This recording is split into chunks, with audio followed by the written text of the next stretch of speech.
নতুন সরকার দায়িত্ব নেয়ার পর ছুটির দিনে নিজ নিজ এলাকায় মন্ত্রী প্রতিমন্ত্রীরা দুর্নীতিমুক্ত ও সমৃদ্ধ দেশ গড়ার অঙ্গীকার।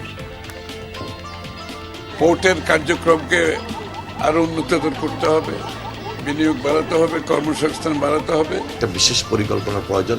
সেই পরিকল্পনা অনুযায়ী প্রকল্প আমরা গ্রহণ করার ইচ্ছা আমাদের রয়েছে। খুব শীঘ্রই আমরা সেই দিকে নজর দিচ্ছি ইনশাআল্লাহ। বাজারে নিত্যপণ্যের যোগানে ঘাটতি নেই জানালেন বাণিজ্য মন্ত্রী। দ্রব্যমূল্য নাগালের মধ্যে রাখতে সরকার বদ্ধপরিকর, টাঙ্গাইলে খাদ্য প্রতিমন্ত্রী। জামালপুরে চেকপোস্টের কাছে ট্রাকের চাপায় বাবা ছেলে নিহত, পুলিশের উপর বিক্ষুব্ধদের হামলা। 4 জেলায় সড়কে প্রাণ গেছে আরও 5 জনের।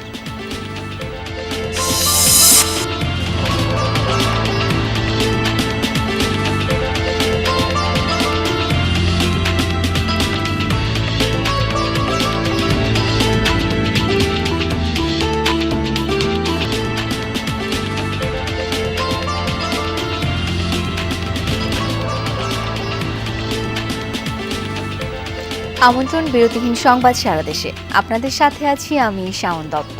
এতক্ষণ শিরোনামগুলো দেখছিলেন। মন্ত্রী হিসেবে দায়িত্ব গ্রহণের পর প্রথমবারের মতো নিজ নিজ নির্বাচনী এলাকায় গেছেন বিভিন্ন মন্ত্রণালয়ের মন্ত্রী প্রতিমন্ত্রীরা। সেখানে মতবিনিময় সভায় সাংবাদিকদের নানা প্রশ্নের জবাব দেন। প্রতিশ্রুতি অনুযায়ী দুর্নীতি ও অনিয়ম মুক্ত দেশ গড়ে তোলার প্রত্যয় ব্যক্ত করেন তারা।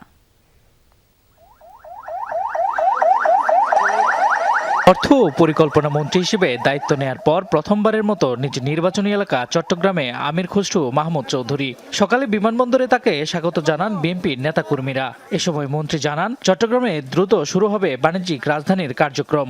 বলেন, বাড়াতে হবে বিনিয়োগ ও কর্মসংস্থান।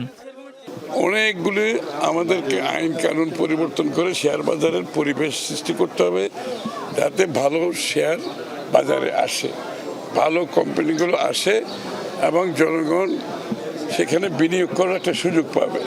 সেটা হচ্ছে অত্যন্ত গুরুত্বপূর্ণ। দেশি ফান্ড বিদেশি ফান্ড সবাইকে আকৃষ্ট করতে হবে এবং শেয়ার বাজারের উপর সবচেয়ে বড় কথা আস্থা সৃষ্টি করতে হবে। লক্ষ্মীপুরে সকালে সার্কিট হাউসে স্থানীয় প্রশাসনের সাথে মতবিনিময় সভায় অংশ নেন পানি সম্পদ মন্ত্রী শহীদউদ্দিন চৌধুরী এনি। পরে সাংবাদিকদের প্রশ্নের জবাবে বলেন, দেশের কোনো সড়কেই চাঁদাবাজির সুযোগ নেই। জলাবদ্ধতা নিরসনে দেশব্যাপী খাল খননের ওপর গুরুত্ব দেওয়ার কথাও বলেন তিনি। জলাবদ্ধতার যে ব্যাধি, দীর্ঘদিনের মানুষের কষ্টের জায়গা, সেখান থেকে আমরা মুক্ত হতে সক্ষম হব। তো এই কাজটা হয়তোবা খুব সহসাই যে হবে তা না, এটার জন্য একটা বিশেষ পরিকল্পনার প্রয়োজন। সেই পরিকল্পনা অনুযায়ী প্রকল্প আমরা গ্রহণ করার ইচ্ছা আমাদের রয়েছে। খুব শীঘ্রই আমরা সেই দিকে নজর দিচ্ছি ইনশাআল্লাহ।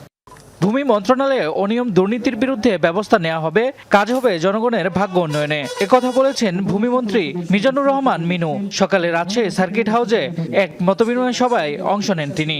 সততা এবং কঠোর পরিশ্রম জনগণের ভাগ্যের পরিবর্তন এবং সকল দুর্নীতি এবং অনিয়মের বিরুদ্ধে আমরা জনগণের ভাগ্যের পরিবর্তন করার জন্য আমরা সবাই কাজ করছি। সকালে নিজ নির্বাচনী এলাকা নরসিংদীর মনোহরদীতে স্থানীয়দের সাথে মতবিনিময় করেছেন স্বাস্থ্যমন্ত্রী সর্দার সাখাওয়াত হোসেন বকুল। এ সময় তিনি বলেন, চিকিৎসা সেবা জনগণের দোরগোড়ায় পৌঁছে দেওয়া হবে। দুর্নীতিমুক্তভাবে মন্ত্রণালয়কে গড়ে তোলা এবং সিন্ডিকেট মুক্ত একটি স্বাস্থ্য মন্ত্রণালয় গড়ে তোলা আমাদের প্রধান লক্ষ্য এবং এর মাধ্যমে জনগণের গোড় দৌড়ে আমরা যে সেবাটা, চিকিৎসা সেবা আমরা পৌঁছে দেওয়া বদ্ধপরিকর। কুমিল্লায় বিভিন্ন সরকারি দপ্তরের কর্মকর্তাদের সাথে মতবিনিময় করেছেন কৃষি, খাদ্য ও প্রাণী সম্পদ মন্ত্রী আমিনুর রশিদ ইয়াসিন। গোমতী নদী থেকে অবৈধভাবে মাটি কেটে বিক্রি করলে কঠোর ব্যবস্থা নেওয়ার হুঁশিয়ারিও দেন তিনি। আজকার পরে থেকে 1 ফোঁটা মাটিও গুমতি থেকে কেউ কাটতে পারবে না। কুমিল্লার প্রশাসনের ব্যাপারে জোরালো ভূমিকা রাখবে, এটা আমি আশা করি। রমজান মাসও সামনে, সেচ মৌসুমে নিরবিচ্ছিন্ন বিদ্যুৎ সরবরাহ নিশ্চিত করতে বিশেষ গুরুত্ব দেয়া হচ্ছে বলে জানিয়েছে বিদ্যুৎ মন্ত্রী ইকবাল হাসান মাহমুদ টুকু। দুদিনের সরকারি সফরে দুপুরে সিরাজগঞ্জে পৌঁছান তিনি। এদিকে যশোরে সংবর্ধনা দেয়া হয় বিদ্যুৎ প্রতিমন্ত্রী অনিন্দ্য ইসলাম অমিতকে।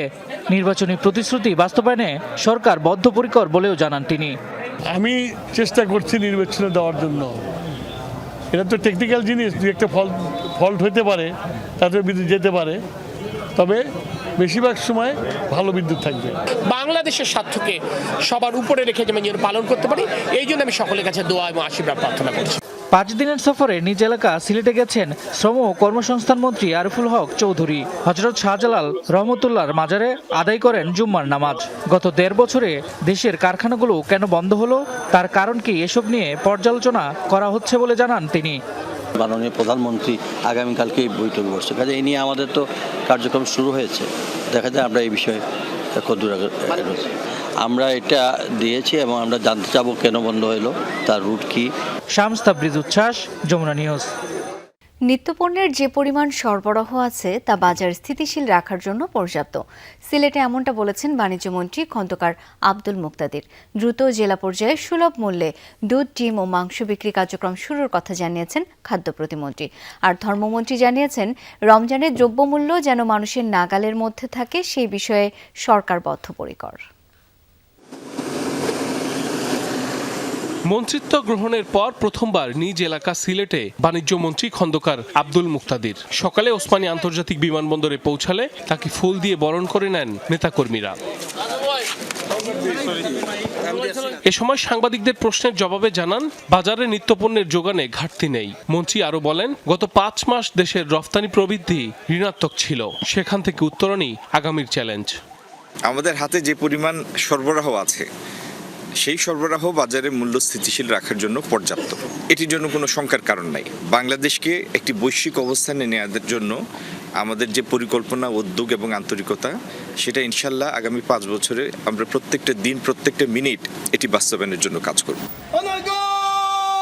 টাঙ্গাইলে জেলা প্রশাসনের সাথে এক মতবিনিময় সভায় খাদ্য প্রতিমন্ত্রী সুলতান সালাউদ্দিন টুকু বলেন, রমজানের নিত্যপণ্যের দাম সহনীয় রাখতে কাজ করছে সরকার। দ্রুত জেলা পর্যায়ে সুলভ মূল্যে দুধ, ডিম ও মাংস বিক্রি কার্যক্রম শুরু হবে। বাজার যাতে নিয়ন্ত্রণে থাকে সেই ব্যাপারে মনিটরিং করা হচ্ছে। আশা করি এটি আমরা নিয়ন্ত্রণের মধ্যে রাখতে সক্ষম হব। বাজার মনিটরিং সেল করা হয়েছে। আমাদের যারা বাজারের নিয়ন্ত্রণের দায়িত্ব রয়েছে তারা কাজ করে যাচ্ছে। রমজানের দ্রব্যমূল্য যেন মানুষের নাগালে থাকে সে বিষয়ে সরকার বদ্ধপরিকর, জানিয়েছেন ধর্মমন্ত্রী কাজী শাহ মুফাজ্জল হোসাইন কায়কোবাদ।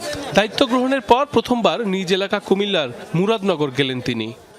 মানে আমরা বদ্ধপরিকর যে দ্রব্যমূল্য যাতে নিয়ন্ত্রণে থাকে, সাধারণ মানুষ যেন কোনো কষ্টে না পড়ে, সেই জন্যে আমাদের তারেক রহমান সাহেব মাননীয় প্রধানমন্ত্রী উনি খুব সচেতন। সাইফ আহমেদ, যমুনা নিউজ। রোজায় যেসব পণ্যের চাহিদা বাড়ে তার দাম এখনও চড়া। হিমশিম খেতে হচ্ছে ক্রেতাদের। বাজারে উত্তাপ ছড়াচ্ছে লেবু, শসা, বেগুন ও কাঁচামরিচ। প্রতি হালি লেবু বিক্রি হচ্ছে 120 টাকায়, প্রতি কেজি শসা কিনতে হচ্ছে 100 থেকে 120 টাকায়। সেঞ্চুরি পার করেছে কাঁচামরিচ ও বেগুনের দামও। গতকালের চেয়ে আরও 10 টাকা বেশি দরে কিনতে হচ্ছে ছোলা। মানভেদে বিক্রি হচ্ছে 85 থেকে 95 টাকায়। পেঁয়াজ, তেল এবং চিনির দাম ঊর্ধ্বমুখী। ব্রয়লার মুরগির দাম ছাড়িয়েছে 200 ঘর। আকস্মিক মূল্যবৃদ্ধির কারণ হিসেবে সিন্ডিকেটের কারসাজিকে দুষছেন ক্রেতারা। অন্যদিকে বিক্রেতাদের দাবি, চাহিদা তুলনায় সরবরাহ কম থাকায় নিত্যপণ্যের দাম কিছুটা বেড়েছে। আন্তর্জাতিক মাতৃভাষা দিবস উদযাপনের লক্ষ্যে দেশ জুড়ে চলছে শেষ মুহূর্তের প্রস্তুতি। সকাল থেকে কুমিল্লা কেন্দ্রীয় শহীদ মিনারে চলছে ধোয়া মোছা এবং রং তুলির কাজ। প্রথম প্রহরে ফুল দিয়ে শ্রদ্ধা জানাবেন বিভিন্ন রাজনৈতিক, সামাজিক ও সাংস্কৃতিক সংগঠনের পাশাপাশি জেলা প্রশাসনের কর্মকর্তারা। পরে প্রভাত ফেরি নিয়ে আসবেন বিভিন্ন শ্রেণী পেশার মানুষ। দিনটি ঘিরে কয়েক স্তরের নিরাপত্তা ব্যবস্থা নেওয়া হয়েছে বলে জানিয়েছেন প্রশাসনের কর্মকর্তারা। প্রতিবারের মতো এবারও আন্তর্জাতিক মাতৃভাষা দিবস উপলক্ষে জেলায় বিভিন্ন কর্মসূচি নেওয়া হয়েছে। টিচারদের সাথে মূলত আসি, তো আমরা এখানে প্রতি বছরই এই কাজটা করি। ভাষা আন্দোলনের সময় কুমিল্লায় কি হয়েছিল বেশিরভাগ ছাত্রছাত্রী এ সম্পর্কে অবগত নয়। অবশ্যই তাদেরকে এই ইতিহাসটা জানা দরকার। শুধু ফেব্রুয়ারি মাসেই আনুষ্ঠানিকভাবে শহীদ মিনারের পরিচর্যাটা করা হয়। সারা বছর আসলে কেউ তেমন একটা পরিচর্যা করে না, তাই আমরা চাই যে সারা বছরই মানুষ এটার প্রতি একটু শ্রদ্ধা নিবেদন করুক। সাপ্তাহিক ছুটির দিনে সড়ক দুর্ঘটনায় 5 জেলায় প্রাণ গেছে 7 জনের। জামালপুরে পুলিশের চেকপোস্টে গাড়ি থামানোর সময় ট্রাকের চাপায় মৃত্যু হয়েছে মোটরসাইকেল আরোহী বাবা ছেলের। দুপুরে শেরপুর ব্রিজ এলাকায় ঘটে এই দুর্ঘটনা। স্থানীয়রা জানায় চেকপোস্টে শেরপুরগামী একটি ট্রাককে দাঁড়ানোর জন্য নির্দেশ দেয় পুলিশ। এ সময় পেছন থেকে একটি মোটরসাইকেল পাশ কাটিয়ে যাওয়ার সময় বিপরীত দিক থেকে আসা আরেকটি ট্রাক চাপা দেয়। ঘটনাস্থলে প্রাণ হারান দেলোয়ার হোসেন ও তার ছেলে ইশতিয়াক। এই ঘটনায় পুলিশের উপর হামলা করে বিক্ষুব্ধ জনতা, সেই সাথে সড়ক অবরোধ করে তারা। নোয়াখালীতে তেলবাহী লরি চাপায় প্রাণ গেছে একজনের, আহত 3 জন। সকালে কবিরহাট সোনাপুর এলাকায় ঘটে এই দুর্ঘটনা। স্থানীয়রা জানায় দোকানের মালামাল আনতে 2 ছেলেকে মোটরসাইকেলে কবিরহাট যেতে বলছিলেন শফিকুর রহমান। এই সময় একটি তেলবাহী লরি নিয়ন্ত্রণ হারিয়ে তাদের চাপা দিয়ে পাশের দোকানে ঢুকে পড়ে। ঘটনাস্থলে প্রাণ হারান শফিকুর, আহত হয় তার 2 ছেলে সহ 3 জন। এই ঘটনায় 2 ঘন্টা সড়ক অবরোধ করে রাখে স্থানীয়রা। এদিকে দিনাজপুরের বিরামপুরে ট্রাকের ধাক্কায় মোটরসাইকেল আরোহী 2 জন নিহত হয়েছেন। দুপুরে কলেজ বাজার এলাকায় এই দুর্ঘটনা ঘটে। এছাড়া মানিকগঞ্জ ও কিশোরগঞ্জ সদরে সড়ক দুর্ঘটনায় 2 জন নিহত হয়েছেন।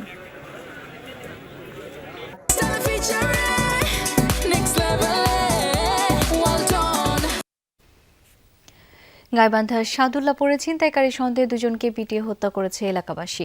ভোররাতে উপজেলার ইদিলপুর ইউনিয়নের মাদারহাট ব্রিজ এলাকায় এই ঘটনা ঘটে। পুলিশ জানায় ছিনতাইকারী সন্দেহে অজ্ঞাত পরিচয় 2 ব্যক্তিকে গণপিটুনি দেয় এলাকাবাসী। এতে ঘটনাস্থলেই তাদের মৃত্যু হয়। খবর পেয়ে মরদেহ উদ্ধার করে ময়নাতদন্তের জন্য সদর হাসপাতালে পাঠায় পুলিশ। ঘটনাস্থল থেকে একটি মোটরসাইকেল উদ্ধার করা হয়েছে। নিহতদের পরিচয় শনাক্তের কাজ চলমান জানিয়েছেন আইন শৃঙ্খলা বাহিনীর কর্মকর্তারা। 2 জন অজ্ঞাতনামা ছিনতাইকালে এলাকাবাসী তাদেরকে ধাওয়া দেয়। ধাওয়া দিয়ে কদ্দ মুজাহিদপুর প্রাথমিক বিদ্যালয়ের পাশে তাদেরকে ধরে হাতে নাতে ওখানে ধরে গণপিটুনি দেয়। এর ফলে ওখানে ঘটনাস্থলেই 2 জন ছিনতাইকারী মারা যায়। এ পর্যায়ে ইফতার বাজারের খবরাখবর জেনে নেব। রাজশাহী থেকে এখন যুক্ত হচ্ছেন সহকর্মী তারেক মাহমুদ। তারেক, ইফতারে কি কি আইটেমের বেশি চাহিদা দেখছেন ক্রেতাদের মধ্যে, এবং জানতে চাই ঐতিহ্যবাহী খাবারের চাহিদা কেমন? শাওন, ঐতিহ্যবাহী রাজশাহীতে কয়েকটি যে ইফতারি যে আইটেম সেগুলো কিন্তু সব থেকে বেশি জনপ্রিয়, এবং এর মধ্যে রাজশাহীর যে বাটার মোড়ের জিলাপি, রহমানিয়ার শাহী ফিরনি এবং কয়েক জায়গার কিন্তু হালিম। এর মধ্যে বাটার মোড়ের যে জিলাপি রয়েছে সেই জিলাপি কিন্তু রাজশাহীর মানুষের এই রোজাদার যারা রয়েছে তাদের ইফতারিতে কিন্তু এই জিলাপির কদর অনেকটাই বেশি এবং খুবই জনপ্রিয়। রাজশাহীর ঐতিহ্যবাহী এই জিলাপি প্রায় 76 বছরের কিন্তু পুরনো, এবং সকাল থেকে আসলে এই ভিড় থাকলেও দুপুরের পরে কিন্তু ভিড় থাকে, এবং প্রতিদিন প্রায় 4 থেকে 5 মণ কিন্তু এই শুধু একটি দোকানে সেটি একটি আইটেমই রয়েছে শুধু জিলাপি, বাটার মোড়ের জিলাপি, সেটি কিন্তু বিক্রি হয় প্রায় 4 থেকে 5 মণ প্রতিদিন। এবং রাজশাহীর যারা রোজাদার রয়েছেন তারা তাদের পরিবারের জন্য কিন্তু দুপুরের পরেই মূলত বা সকালেও আসেন, এবং সারাদিন বেচা বিক্রি চললেও দুপুরের পরে বিকেল এবং এই ঠিক এই ইফতারের আগ মুহূর্ত পর্যন্ত কিন্তু রাজশাহীর যে এই দোকানটি রয়েছে বাটার মোড়ের জিলাপি সেটি কিন্তু বেচা বিক্রি হয়। এখানে অন্যান্য জিলাপির মতো যে স্বাদ এবং গন্ধ সেটি কিন্তু অনেকটাই ভিন্ন, কারণ অন্য জিলাপির থেকে এখানে বিশেষত্ব যে বিষয়টি রয়েছে সেটি হচ্ছে যে এখানে কালাইয়ের ডালের মিশ্রণে যে এই যে ময়দা রয়েছে এবং অন্যান্য যে উপকরণ রয়েছে সেইগুলো দিয়ে কিন্তু বানানো হয়, এবং রাজশাহীর মানুষের কাছে কিন্তু এই জিলাপির কদর এবং জনপ্রিয় কিন্তু অনেকটাই বেশি। এবং আপনি দেখতে পাচ্ছেন যে এখন পর্যন্ত কিন্তু যে মানুষ পরিবার পরিজন নিয়ে কিন্তু জিলাপি কিনতে এসেছেন নিজের পরিবারের জন্য। তারেক, দেখছিলাম আমরা সরাসরি। অনেক ধন্যবাদ এই মুহূর্তে যোগ দেওয়ার জন্য।